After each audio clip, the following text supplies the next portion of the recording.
Hello everybody, welcome to Lido Fine Art. If you're new, welcome. If you've been here before, welcome back. So last video, if you guys didn't watch, I pretty much did a part 1 of the interview I did with Melinda, and so this video is going to be part 2. I don't know how many parts there are going to be. I don't even know if I'm going to put the whole thing up here. But what I will do for sure is on my Patreon, if you want to become one of my patrons, I will have the entire interview unedited on there. So in order to watch it, you have to become a patron, which is only $1, versus being a YouTube member, which is $4.99. So yeah. So if you want to watch it, join me there.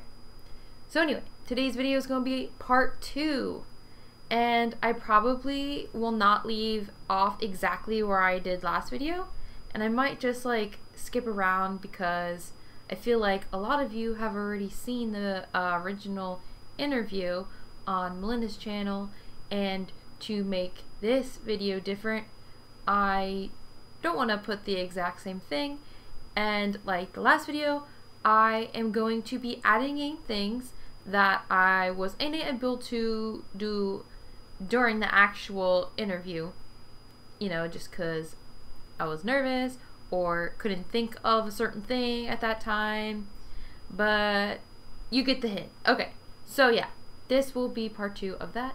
So without further ado, here we go. Lately, ever since you posted your video, your recent video, by the way, was fantastic. It was great. I'm really happy about it. The one video based on the Night Stalker. I really want to dive into this one because what prompted you to do that psychology on him, which I thought was fascinating. What prompted you to do that? I kind of had like a, I don't know, a fascination with serial killers and stuff. Okay, so fucking weird that you said that, because I'm sorry. I swear, I said, for some reason, I swear, when I was messing with my makeup, by the way, I'm sorry, I didn't mean to interrupt you, but I had to say this right now before you finish. When I was in the bathroom, I was fucking up my goddamn eye. I was messing up my eyeball. My eyes were done. Speaking of freaking eyes, dude, I don't know if anyone ever has this issue. Like, allergies, like, fucking suck. And so my eyes are always watering, which is why in like a lot of my videos, I don't wear makeup, because all that happens is my eye waters. Usually it's this one, which is why my hair is kind of like purposely like, is so you can't see the eyeliner going boop down my face is bad, yo. I have waterproof like eyeliner and all that shit, right? But every single time, like, if I move it, look, it's like disappearing. And the only reason too that I have like that extra like on both sides is because this fucking eye, right, just waters and then it smears, and then I'm just like, well, fuck it, I might as well make the other side match like anybody else. And of course my fucking camera, excuse me, there we go, thank you. Yeah, so yeah, eyes water, so I try to get the other one to match so it didn't look as trashy and as obvious. Wow, I hate myself. It's because when my eyes were done and I was trying to get my lashes on, I kept fucking it up. I kept gluing my eye closed. Then I had to take it off and everything, and I was like, it's a good thing I asked her, you know, Emily, to extend an hour so I could get my makeup done. But while I was doing that, I said, and why the fuck am I fascinated by serial killers? I swear to God I said that because all of a sudden, that's what I'm on right now. Like, I'm like watching documentaries and all of that, and I'm wondering, and I knew that wasn't me. So I think you're validating that. I'm like, that makes sense. Be careful, though, because that usually means you could be attracting the Night Stalker. Do you think you've seen him? No, I don't think I've seen, unless, like, I don't remember it yet. Okay. Or it's blocked out. Because I have a lot of trouble sometimes, like, remembering the things I like when I'm on the astral realm. Like usually it'll come right as when I wake up, and if I don't write it down, I'll forget it for good. So I keep a journal, but I don't remember seeing him at all. Okay. All right. Yeah, just a forewarning. Just be careful because Dude, okay. She just said, wow, that was so fucking weird. Okay, so she just asked in the interview if I have seen the Night Stalker. And I haven't seen him at all. I mean, unless I had an experience that I don't remember, because I'm pretty much astral projecting like every night. And a lot of the times, I don't remember all the way through, but I'll just know bits and pieces. But anyway, when she asked that, as she asked that, a giant like chill ran up my leg up to my back, which is weird. So one thing that I noticed about myself is I can tell if I'm watching a TV show, right, especially like a documentary. I hate my hair. Fucking, that's why we have hair clips everywhere in this fucking house. Okay. Okay, documentaries. Okay. So one thing I can do is if someone's talking about a paranormal experience, right? I am able to right off the bat tell whether or not they are telling the truth and whether or not that experience is real. And I've done it with TikTok videos and YouTube videos, and I can do it. But it's literally like a spidey senses. I get that weird chill, and it's the same kind of chill. It's not like a, oh crap, there's a cool breeze and now I'm a little chilly and I got the chills. No. It's a specific kind of chill feeling, and it comes like in a wave up my body. And it happens every single time I watch something like that. And usually when it happens, it's because it's just that knowing of something being true. But she asked that and it happened. So I'm wondering if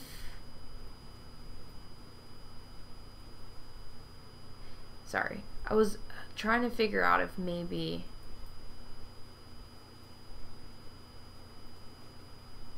no, okay, that was weird. Sometimes I can tell when things are around, but it's hard to tell right now because I have the fan above my head and it's kind of blocking out like that high pitched noise and that motion feeling I can get. And I'm trying to see if I can pick anything up real quick.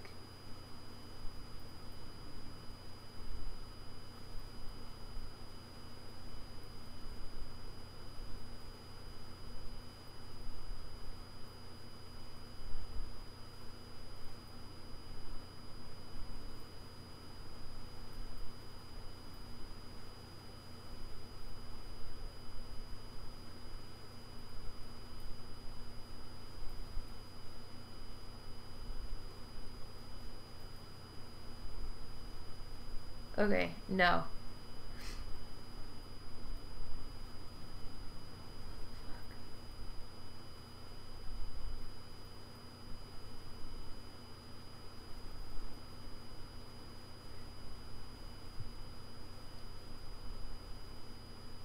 Okay, no. It's not him. It's not him. Okay, so I thought yeah. Okay, sorry. So it felt like behind me it was like a sneak, like they were aware that I was listening and so they try to do it more quietly, but it wasn't the Night Stalker. I'm like, oh fuck, is he behind me? No, he's not behind me. Okay, yeah. But no, it wasn't him. It's not him.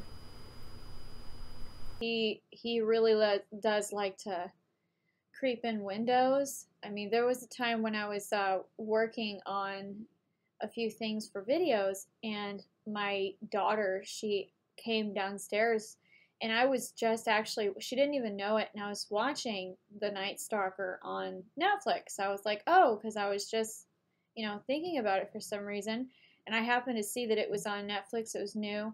I was like, all right, I've never seen anything about him. And as I was watching it, not kidding, throughout the hours of watching it, I started feeling really eerie. I didn't like the feeling. It was really bad. Everything he did was horrible. If you've seen the Netflix, have you seen it? It was No, not horrible. yet. Oh my god, it's horrible.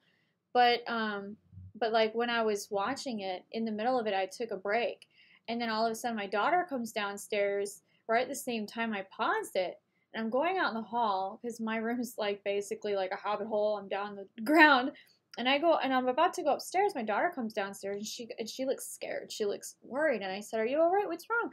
She said, "Mom, I don't know how to say this, and I don't know how to say this without sounding weird." And I never told her that I was watching this. I would never tell her that. She's 12. Why would I say that? And she looked at me and Mm-hmm. she said, "I feel like," and she says, "I know this sounds weird, but I feel like someone's staring at me in the window." And I went, "What?" And the creepy part is that's what he used to do before he Oh. killed his victims. And that put a huge chill down my spine because I was like, okay, he's fucking here. And I was really upset about that.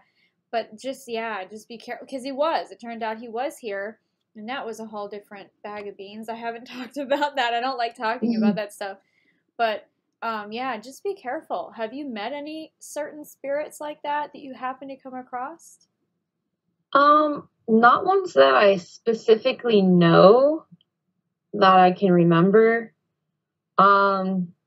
Sometimes I don't even like I don't know if it's like a dream, like an actual dream or like an astral realm experience. So I don't know. Sometimes I don't know how to decipher between the two, Okay. if that makes sense. It does. Yeah. That's normal.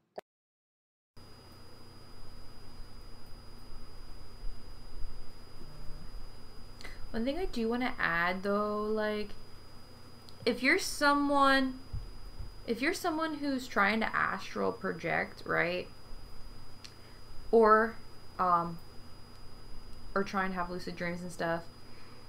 For me, I'm just saying for me, what works is if I meditate consistently. If I don't meditate consistently, I do not have astral experiences as much, or I will still have them, but I will not remember them at all. So, like I've said in almost, I don't know, it feels like every freaking video, hair in my mouth. If I do not write that shit down when I wake up, it's gone. But if I don't meditate when I wake up, I will not remember any of it. And this week, I have not meditated at all. I've tried maybe one time, okay? And for me to even like have a lot of astral realm experiences, I have to meditate like every day or at least 3 to 4 times a week, right? But this week, because I have a 2-hour commute to work, right? An hour each way. And so that kills my meditation time, which fucking sucks because I need it.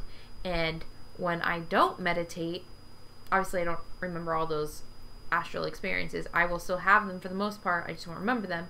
But 2, I'll get to a point where my guides or whomever will be like, yo, you need to fucking meditate. And what happens is I'll get really dizzy out of nowhere. And it will be like debilitating to where it feels like I'm going to pass out. And that happened yesterday. And I was like, oh no. And I can tell the difference between I'm sick, oh shit, I'm going to pass out versus I need to meditate, oh shit, I'm, dizzy. And it was one of those, oh shit, I need to meditate, like, tired / dizzy / yeah. So I can usually tell the difference between that versus being sick. So yeah, because I haven't meditated, I'm getting the dizzies, and a lot of times it's my guys saying, yo, you need to meditate because we need to have a conversation. And so they will try to get me to sit down and meditate.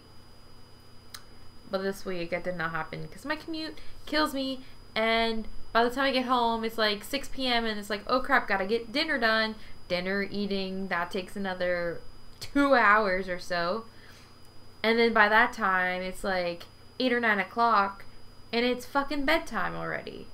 It's like I have no time to do anything. It sucks. But hopefully once I get my transfer in, I'll only have a 5-minute commute, yo. And I am stoked for that. So once I get that shit taken care of, I should be right on track. But for right now, it might be a little iffy on the experiences in the videos. You know, the new ones that I put out might not be as experience oriented. So sorry about that. But until I can go back into my meditation and get my shit together, it's gonna be a little funkadoodle, if you know what I mean. So yeah, back to the video. That's very normal. Mm-hmm. During astral experiences, it will be hard to decipher, and I've been planning on making a video on this, on how to identify the difference between a dream and an astral experience, because lucid dreaming feels very much the same. But I've also come to identify that lucid dreaming is astral projection. Because if you have full control of the environment of yourself and you remember everything, the taste, the feelings, the smells, the textures, the sounds, everything, that's not lucid dreaming. That's just science trying to rationalize a spiritual experience. That's astral projection. I've come to the terms of that. People keep saying it's just a dream. I'm like, there's terms of dreams where you don't have really any control over it, but most of the time it is astral projection. But so when you started going into the, after you read my book, did you have any experiences? Did anything start happening to you? Did you start encountering any entities? I think I started encountering, like, I want to say maybe spirit guides. I'm not sure if they're spirit guides or not. But I do remember, like, seeing random people and not knowing who they were, but they weren't, like, negative or anything. It just felt kind of random. It does feel random. But I will say though, like, I want to say around I forget when your second book came out. It was, like, right around 2020, yeah. Early 2020.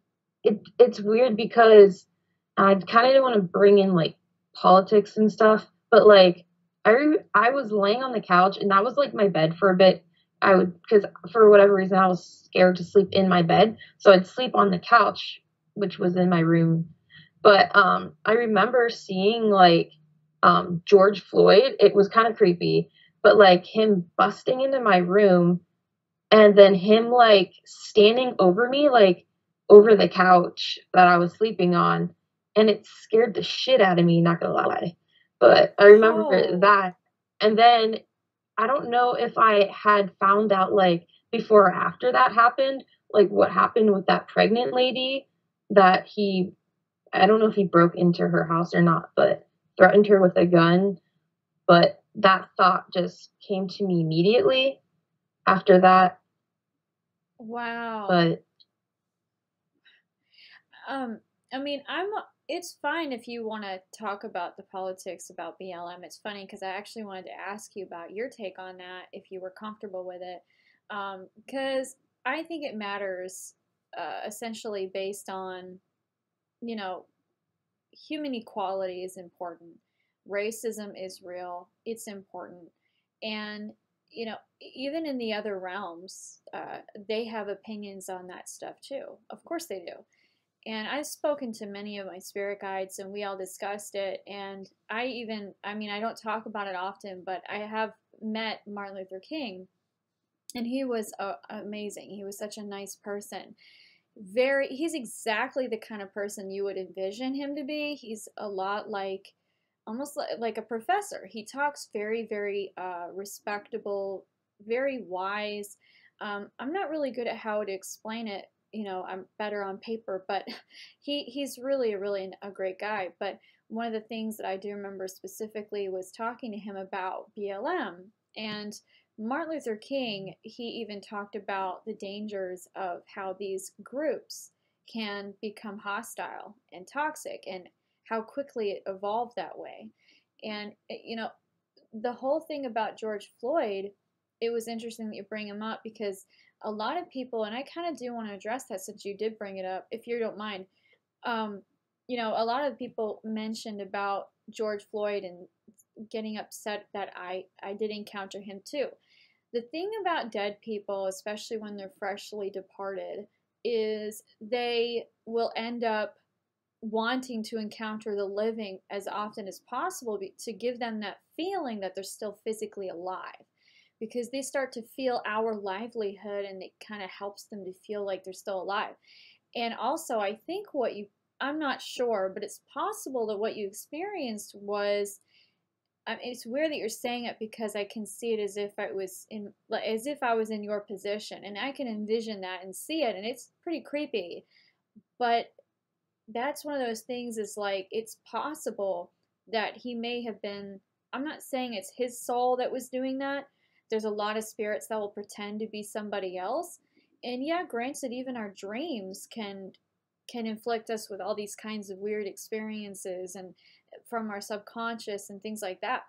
But I think what's possible, what do you think it could be? Do you think it was really George? I honestly don't think it was. I don't know. I feel like it wasn't really him, but maybe, like, I don't know.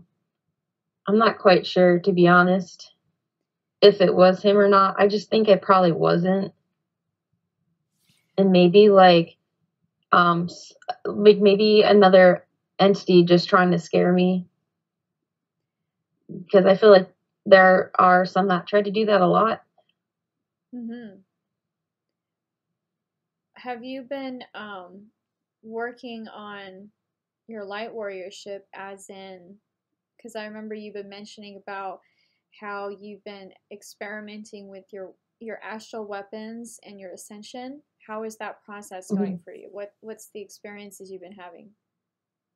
So right now, the last experience I had, I don't remember having weapons in this dream or astral realm experience, but I want to say it was last week. It was really, really creepy and probably one of the nightmares. But the only thing I remember is being in front of this weird, I don't know if she would, I don't know, it kind of reminded me of like a nun, but not a nun, because she didn't have like a nun outfit on, but she had like this long dark navy blue skirt, and she was just really well dressed, almost like old fashioned, but not quite. And it felt like they were trying to get like an entity out of me, which was the part that creeped me out.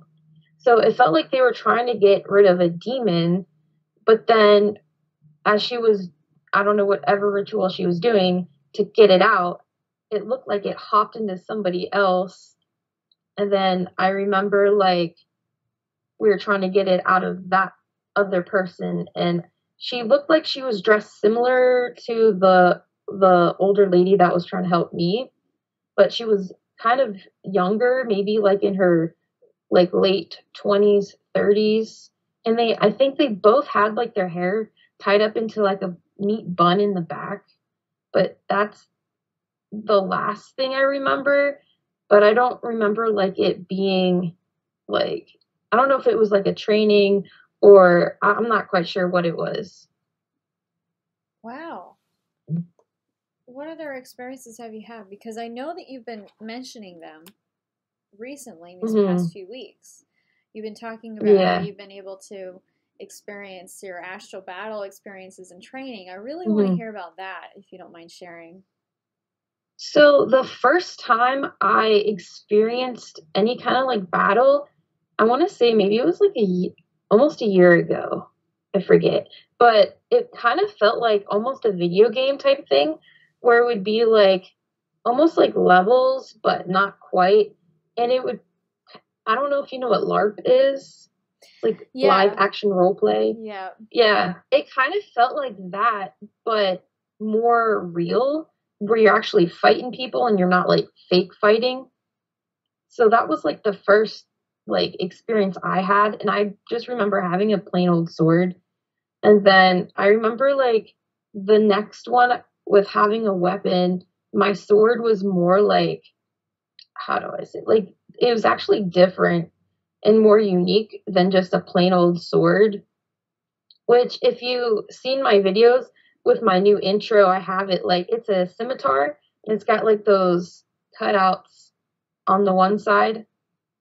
But I remember doing that, and that one, when I was using that weapon, it felt more like, it kind of also felt like a video game simulation almost, but with people I knew this time, and just like trying to fight to survive. It was actually kind of fun, and it reminded me of like almost laser tag, how you have like teams and stuff, and you're trying to like fight with your friends and whatnot, but like you're using real weapons, or I guess it's technically real weapons, and it's kind of like that.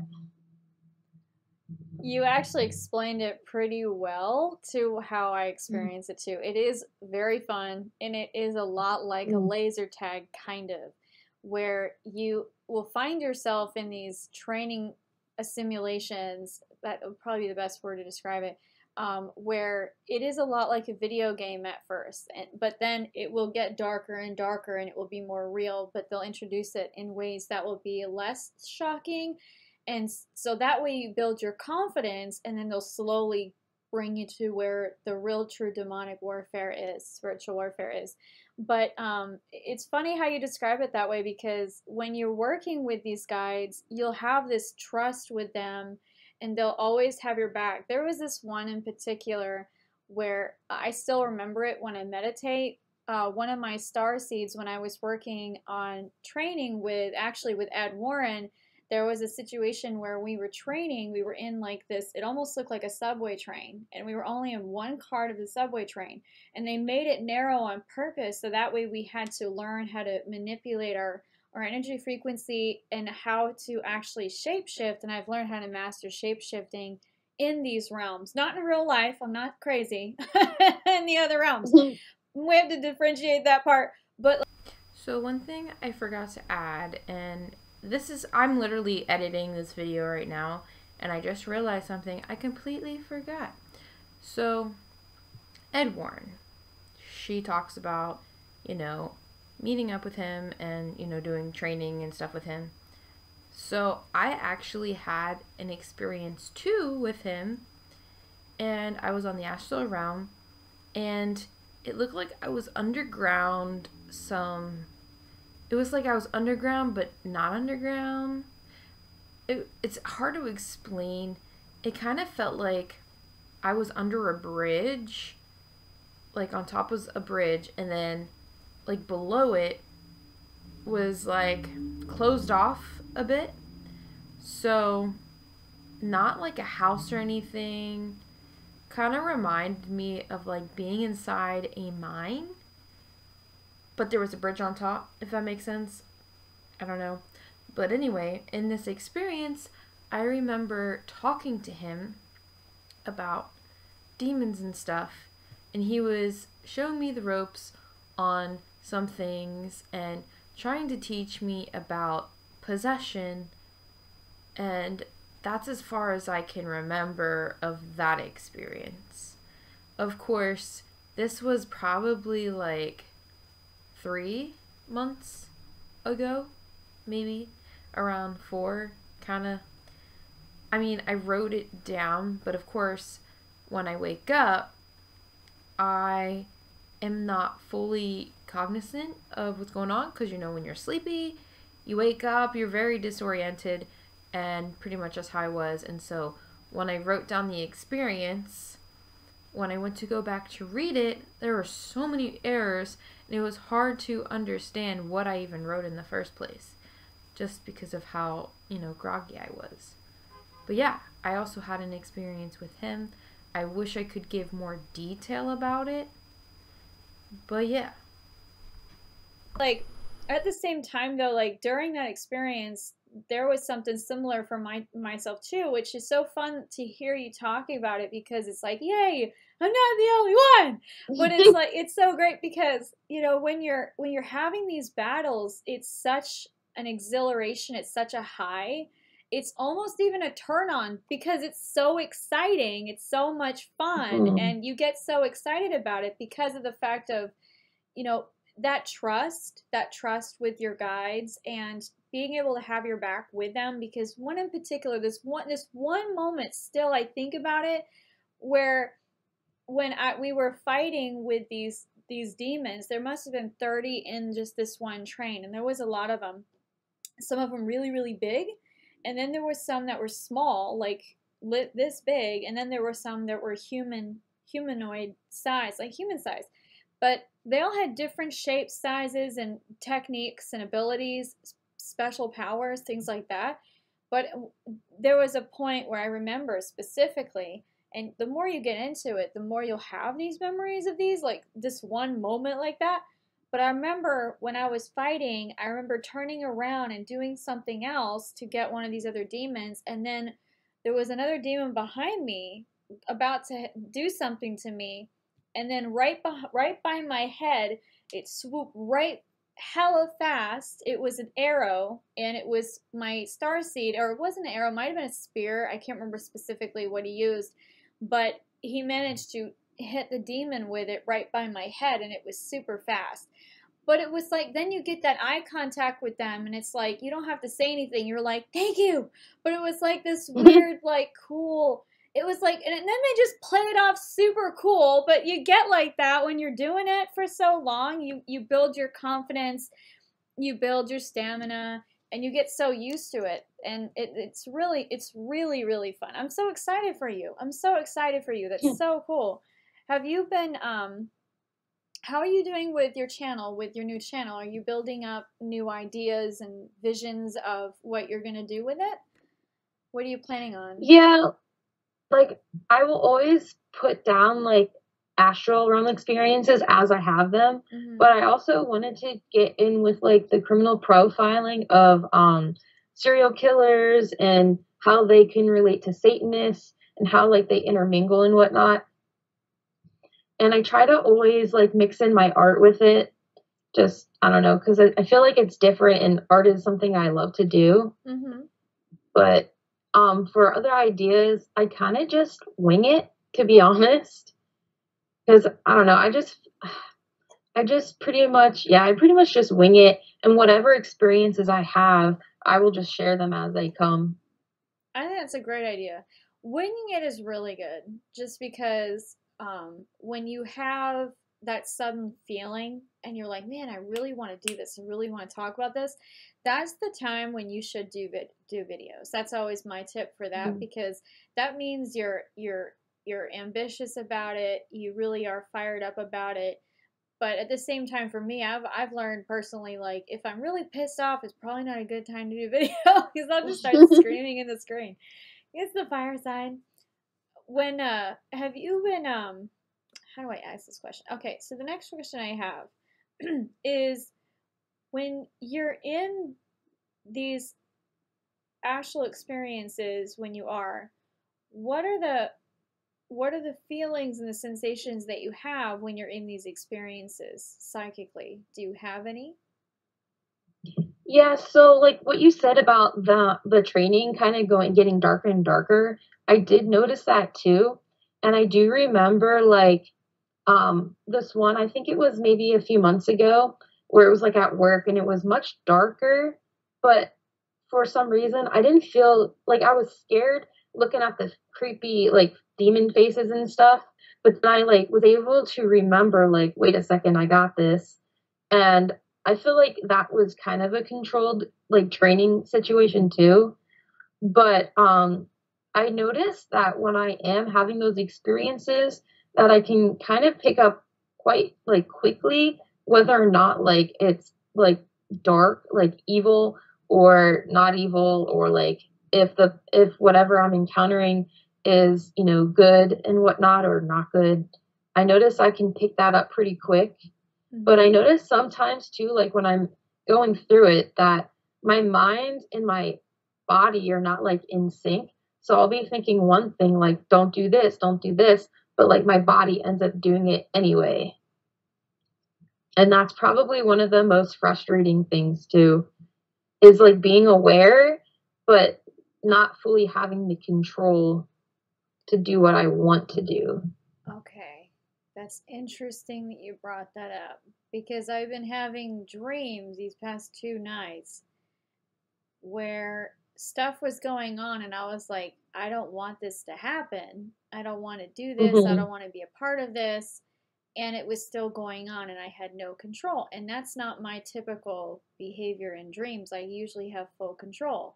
So then I started thinking, maybe this is what Emily was going through. Of course, I can't validate that. You already said it. But I was going to ask you about that. And then I went, no, it's not a reading. It's not a reading. But I can't help it because this is what was happening. I have to ask you, too, have you been hearing knocks? I haven't been hearing knocks. I mean, I always hear things falling, but like, again, I have a cat, so I can never tell if it's the cat or not. But I will say this. I was on my bed. I think my boyfriend was with me. I think we were watching Netflix or something, and I was trying to like go into meditation, and I was thinking about Shiva too. It was weird. But my belt that has been sitting on my door for probably months, all of a sudden just plopped off for no reason. Like it's hooked, like the hook goes up this way, so it's sitting down, and it just went boop onto the floor, and it scared the crap out of us. When was this? I want to say we were in what, July? So maybe like May, March. It's like March, April, or May, like in between there. Okay. I have to. I'm sorry. I'm gonna have to go into these questions. Yeah, you're having paranormal activity. You're in denial. You need to stop being in denial. Probably. I'm sorry. You're in denial. You can't be in denial about it. You're having paranormal activity because when my door opened and closed, I heard that clear as day, and I know that. And then I went up the stairs to ask, "What do you need?" And I was asking my daughter. She's on the couch. She's playing Minecraft, and she's like, "What, Mom? I haven't moved." I was like, "What? You haven't moved?" And she was like, "No." And I had my headphones off, and I usually have them on because I'm always listening to music. But I had taken them off. Something told me to take off my headphones. This was literally just 2 days ago. And I heard a door open and close loud, but not in a violent way, but I heard it. And I thought, okay, that happened. But I'm like, was that my kid? So I go in to check, and she's like, no, that's not me. And I went, all right. But it's interesting you bring that up too, because my daughter said something like that happened recently too, where something just happened to move. And I can't remember what it was that she said. I really can't remember. She would remember, but I can't remember what it was. It was a few days ago. It was like probably a week ago, because we scheduled this a while back, and so we were planning on this. But I didn't think that you'd probably be having experiences. What? I don't want to do the reading. I don't want to do reading. I'm sorry. I'm sorry. No, it's okay. For some reason, it's like popping up in my damn head. Is your boyfriend into this stuff too? Like he'll watch a lot of the stuff with me. I don't know how much of it he believes though. But I mean, I talk about it, like all this stuff that I experienced to him all the time, and he seems pretty open about it. And his mom, I guess she's a medium too, but whether or not I don't know if he believes or not, but I mean, I believe her.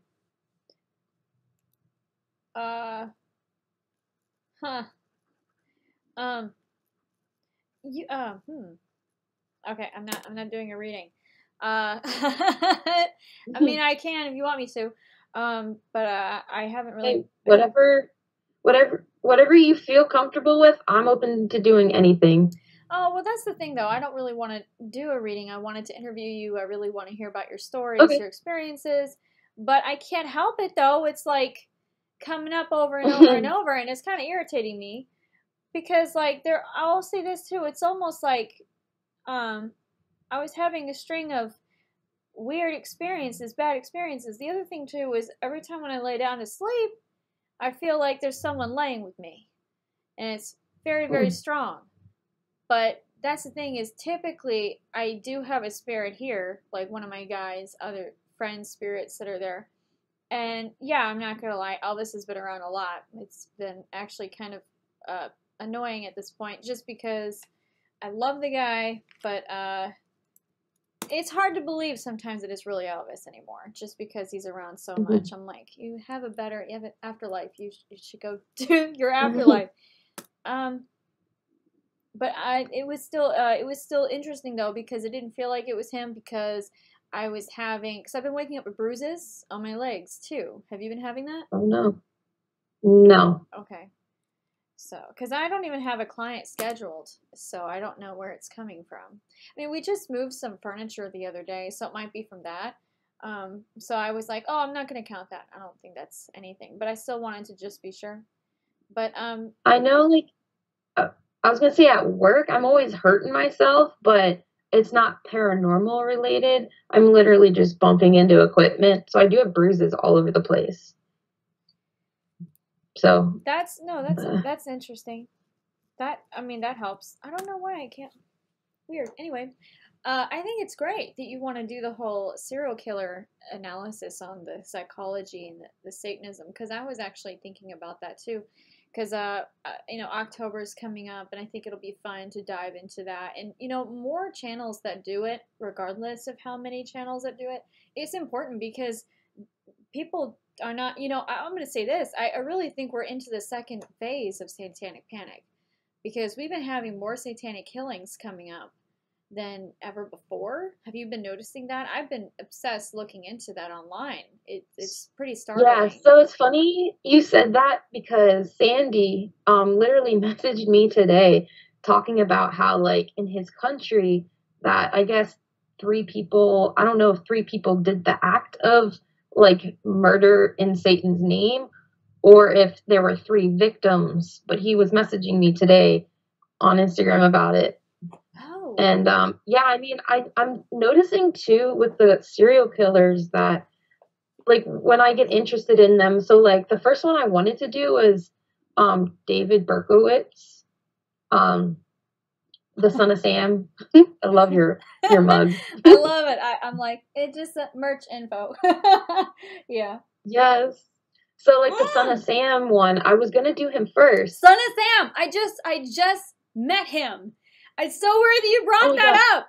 Oh my god. I'm sorry, I didn't mean to scream. He just caught me off guard. It's so weird.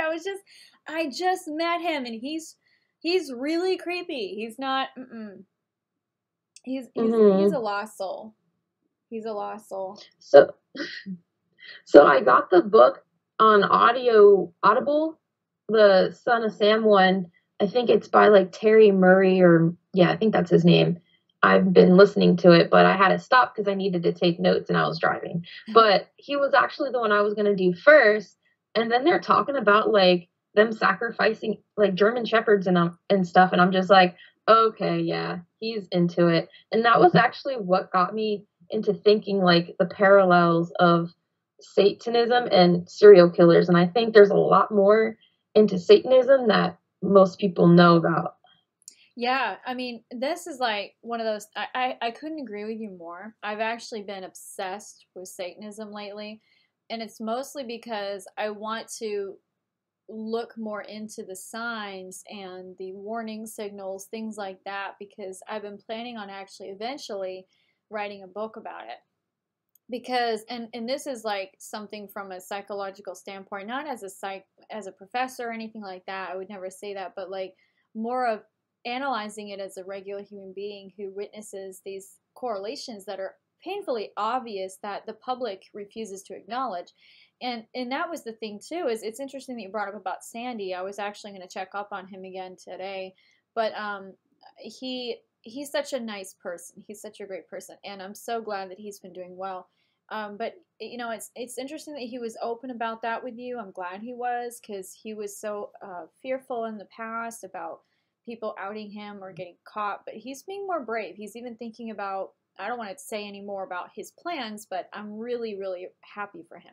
I'm really cheering for him. But like, so it's really good that you're being open, because like I don't know if you realize you're being a very supportive platform already, because there's going to be people that are going to be comfortable with you. There's going to be people that are, because the way you speak is so much smarter than me. Like the way you talk in your words, the way you write, it's fascinating. I mean, I would read your books if you wrote books, because you write so well.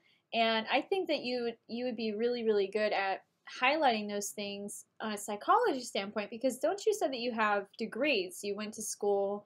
What degrees do you have? I'm like, it's just crazy that you have degrees and you're a YouTuber. I just find that so funny how that happens to people all the time.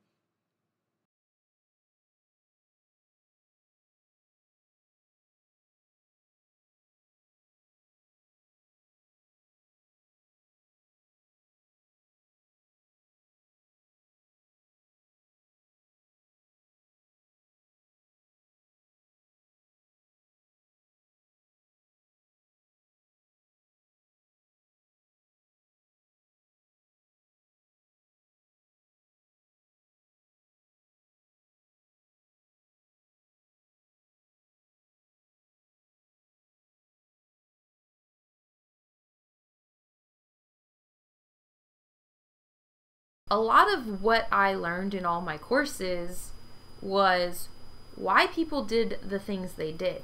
What influenced them? What environmental factors influenced, you know, these criminals? So, I mean,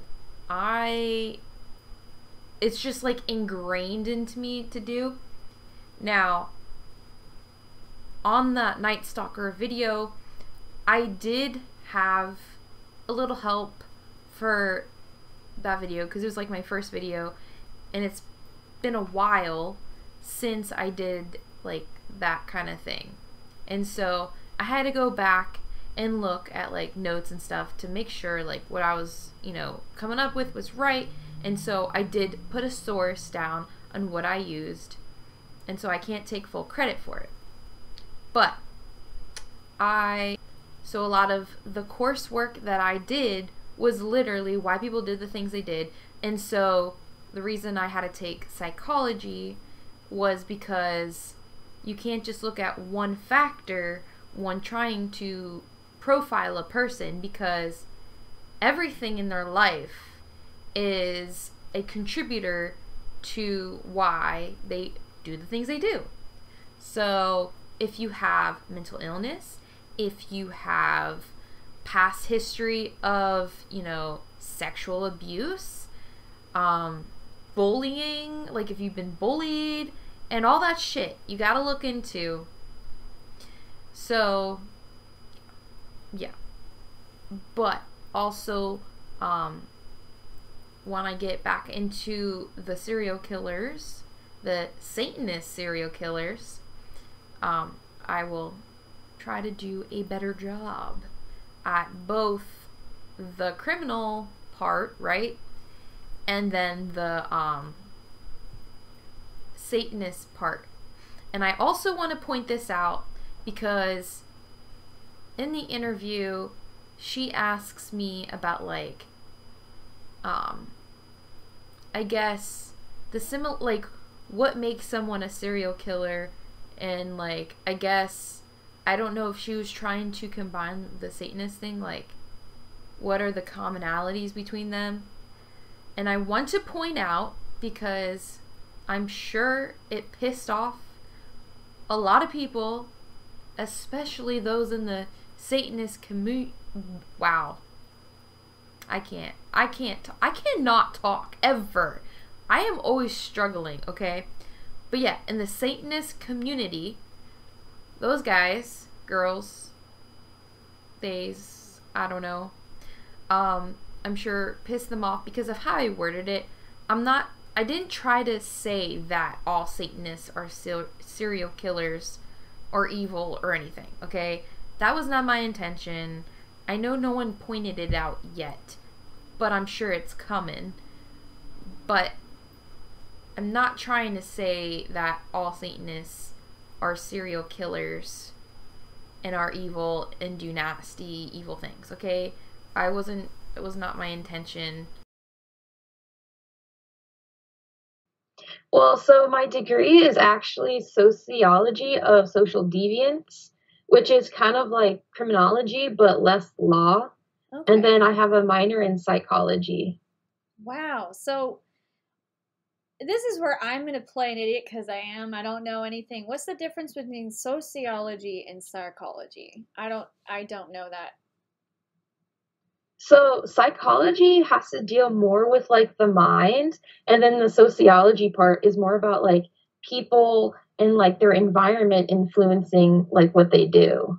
Oh, duh. Yeah, social environment. Duh. I don't know why that didn't. Blonde moment. Okay, that makes sense. I like that you dumbed it down for me. Thank you. No, I'm serious. I have such a. It's because of my dyslexia, so it's really hard. It's intimidating sometimes, but like reading into all this stuff though, it is fascinating. You know, what would you say are the warning signs in your, as a sociologist, technically you are, and a psychologist, what would be your analysis of things that you've seen so far with these serial killers and the Satanism? What are the things that you've identified? So I noticed that the commonality between most of them, they've suffered some kind of like abuse from like parents. So like sexual abuse or like physical abuse. Well, I guess those two are both physical abuses, but like, and then like when you have things like that, that creates other issues, like other psychology or psychological issues. So like, learned like apathy. So when people are abused, one of their ways to cope is to detach themselves from the situation. So like it's like a learned to not care about the things going on around them. I mean depression, but I feel like a lot of almost everybody has like depression, but right now in 2021, I think so. I know. Yeah. So yeah. So like just drugs too. I noticed a lot of them as like a coping mechanism. They try to escape their reality with drugs and stuff. And then like maybe repeating some of the behaviors that they had experienced themselves. So like if they were abused, then perhaps they will also start small. And a lot of them start with animals, unfortunately. And then like manipulation behaviors too.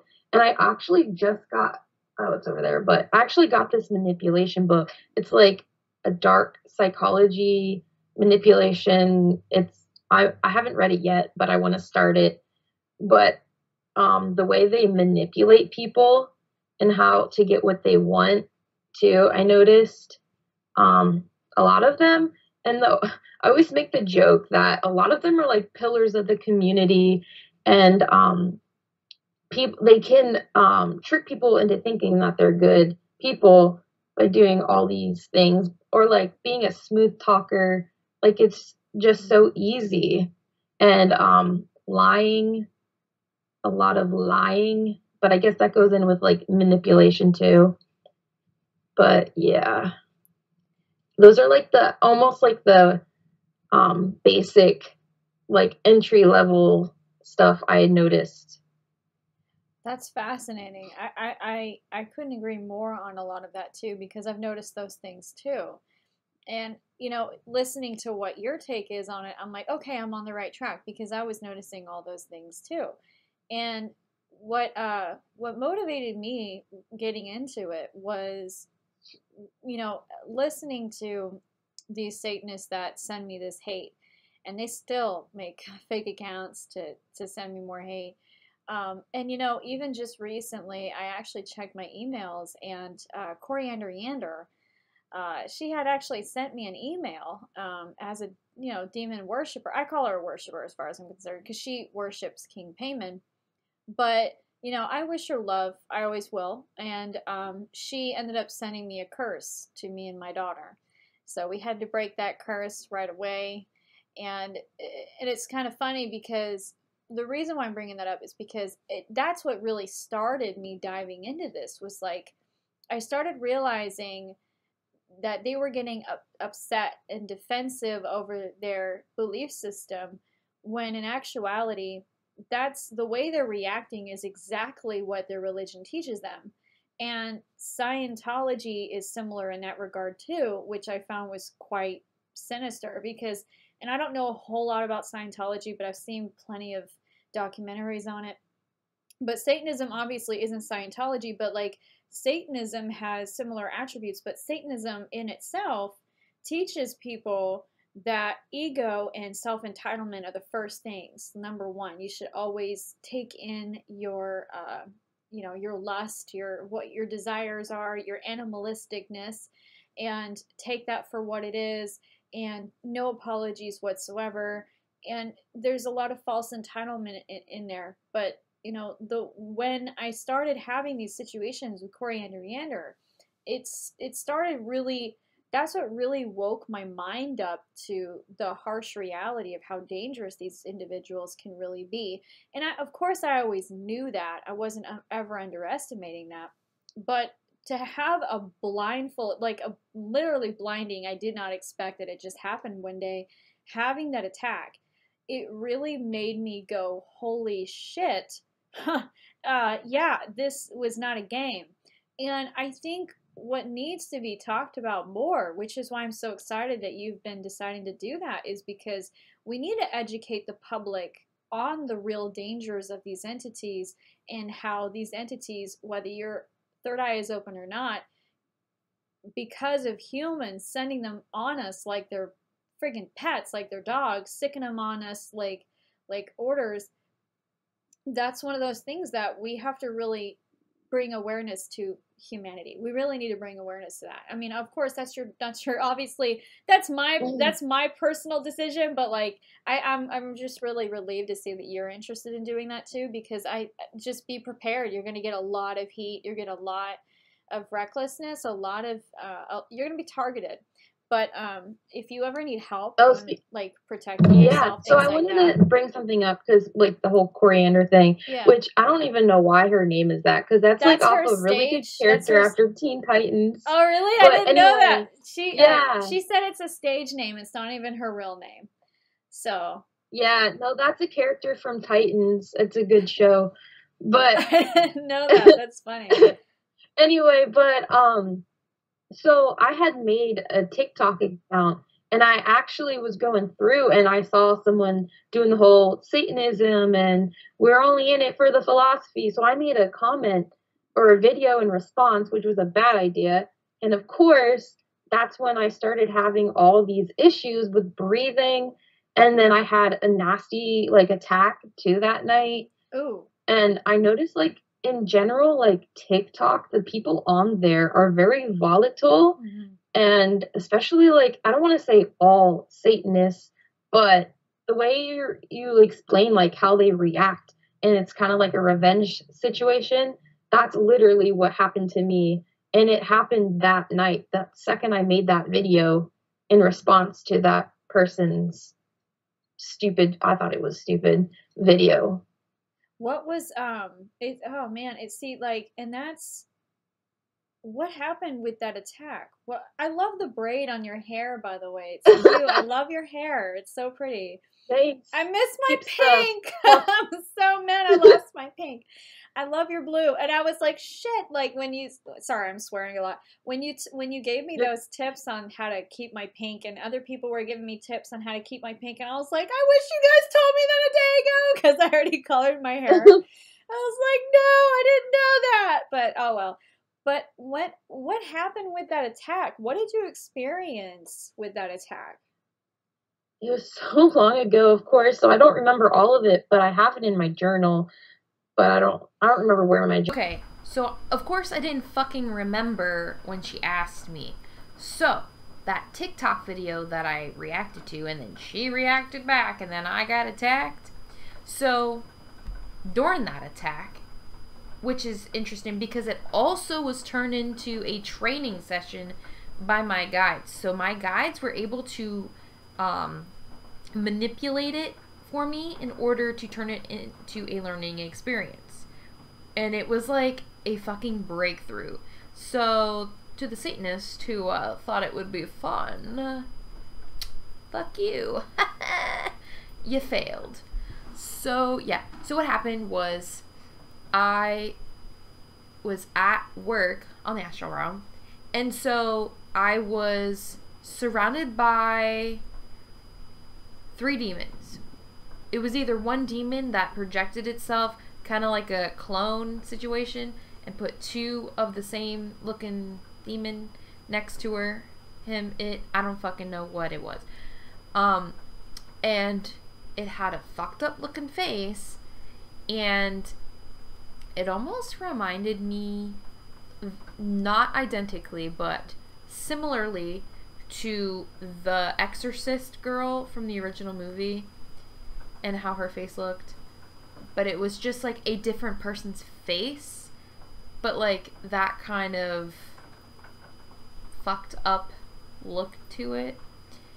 And so I remember being surrounded by this thing and being like trapped against kind of my building, but like I had opened the metal door and there's like a window, and in the reflection of the window, the demon made it look like my reflection was that of, like, the demon made that reflection of my face look like I had been possessed.